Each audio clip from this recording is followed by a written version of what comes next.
Mishmar HaEmek. Today it is a kibbutz, located between two extinct volcanoes, Eshmar Hill and Kippad Hill.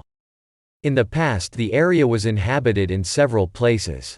Tel Shosh, called Tel Abu Shosha in Arabic, is located about half a kilometer north of kibbutz Mishmar HaEmek.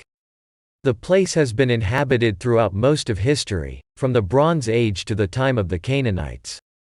From the Roman period it was found that there was a glass and metal industry, and barns from the time of the Crusaders. The identification of the place is not clear and agreed upon by the archaeologists. Before the establishment of the State of Israel, there was a Muslim Arab village called Abu Shusha with 800 inhabitants. About 2 kilometers south, Gavat Eshmar, which was a volcano, were the remains of buildings and ancient vessels from many periods. Next to it Tel Bar, also inhabited throughout history.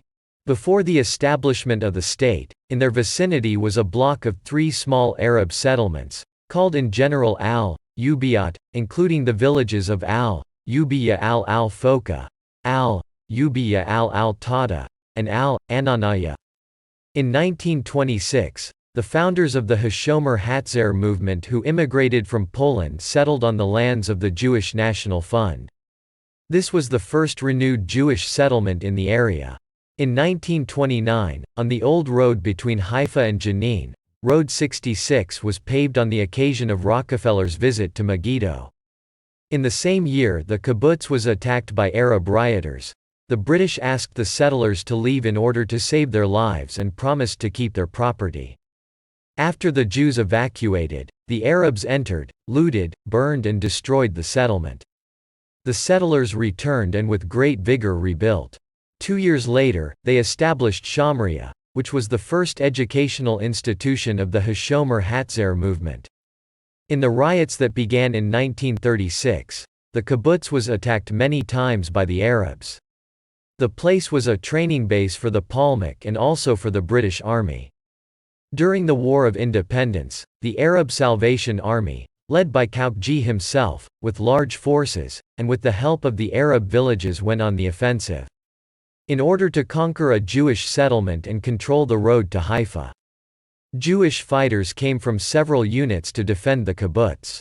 The attack began, and it was the first time the Arabs had used cannons, killing residents and doing damage. The Arabs moved towards the kibbutz, and the defenders managed to stop them on the fence line. Yitzhak Sadeh was appointed commander and after a short ceasefire to evacuate casualties, the fighting continued. The Arabs attacked during the day and the Jews launched counter-attacks at night. The children were evacuated from the kibbutz, and additional reinforcements arrived to defend.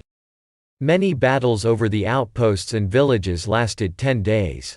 At their conclusion, there were 19 Jews killed and more than 100 Arabs.